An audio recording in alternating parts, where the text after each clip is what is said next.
सम समाजशास्त्र का उद्भव का वीडियो देखने के बाद अब आगे कंटिन्यू। समाजशास्त्र का अर्थ एवं परिभाषा। समाजशास्त्र का अर्थ समझने के लिए एक सर्वमान्य और सरल परिभाषा है मैकाइवर एवं पेज की। समाजशास्त्री मैकाइवर एवं पेज के अनुसार सामाजिक संबंधों के जाल को समाज कहते हैं। सामाजिक संबंधों के जाल को समाज कहते हैं। इस परिभाषा के आधार पर सामाजिक व्यवस्था को समझने के लिए मुख्य रूप से 3 बिंदुओं से होकर हमें गुजरना पड़ेगा। इस परिभाषा में जो निहित तत्व है वह यह है कि नंबर 1, सामाजिक अंतःक्रिया से संबंध बनते हैं। सामाजिक अंतःक्रिया से संबंध बनते हैं और सामाजिक अंतःक्रिया क्रिया और प्रतिक्रियाओं के परिणाम स्वरूप होती है। सामाजिक अंतःक्रिया क्रिया और प्रतिक्रिया के परिणाम स्वरूप होती है। यह अंतःक्रिया स्थायी व अर्थपूर्ण होती है, तभी सामाजिक संबंधों का निर्माण होता है। यह क्रिया स्थायी व अर्थपूर्ण होती है, तभी सामाजिक संबंधों का निर्माण होता है। और सामाजिक अंतःक्रिया ही सामाजिक संबंधों को बनाते हुए समूह का निर्माण करती है और समाज का विकास सामाजिक संबंधों के आधार पर होता है।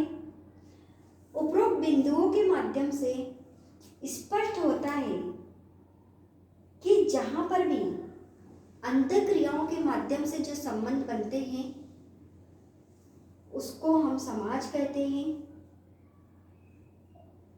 और समाजशास्त्र वह विज्ञान है जो सामाजिक संस्थाओं, सामाजिक समूहों, सामाजिक परिवर्तनों, सामाजिक विकास, परिस्थिति, भूमिका और सामाजिक संस्थाओं का विस्तार से अध्ययन करता है।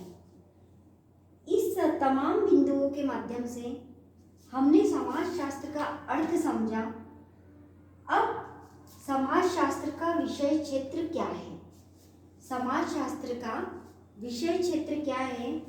तो समाजशास्त्र का विषय क्षेत्र को हम 2 भागों में बांटेंगे।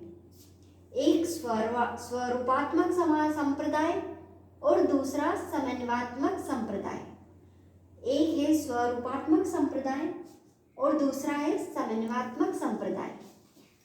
स्वरूपात्मक संप्रदाय का मतलब है कि इस संप्रदाय में या इसके अंतर्गत जो भी विचारक आते हैं वो समाजशास्त्र को एक विशिष्ट विज्ञान मानते हैं।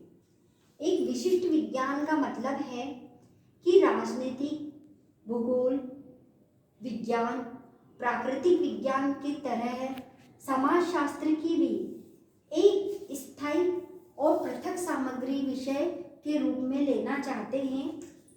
इस संप्रदाय को मानने वाले समाजशास्त्री हैं वीरकांत, वॉन विच, मैक्स वेबर आदि। दूसरा है समन्वयात्मक संप्रदाय, जिसके अंतर्गत जितने भी समाजशास्त्री आते हैं वो समाजशास्त्र को संपूर्ण समाज का विषय मानते हैं। समाजशास्त्र के अंतर्गत यह मानते हैं कि संपूर्ण समाज ही इसका अध्ययन क्षेत्र है।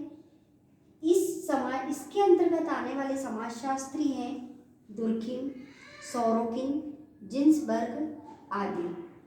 समाजशास्त्र का विषय क्षेत्र एक बार फिर स्पष्ट करती हूँ कि स्वरूपात्मक संप्रदाय के अंतर्गत समाजशास्त्र को विशिष्ट विज्ञान माना जाता है और समन्वयात्मक संप्रदाय के अंतर्गत समाजशास्त्र को सामान्य विज्ञान माना जाता है।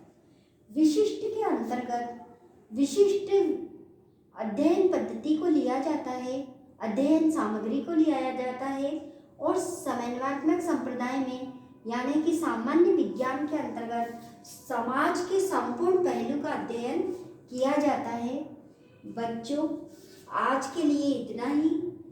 इस जो प्रक्रिया को मैंने समझाया है इसके अंतर्गत अगर आपको किसी भी प्रकार की कोई परेशानी कोई कठिनाई आ रही है समझने में तो आप मुझे अपनी समस्याएं बताएं, मैं उसको पुनः स्पष्ट करूंगी, पुनः उसकी व्याख्या करूंगी।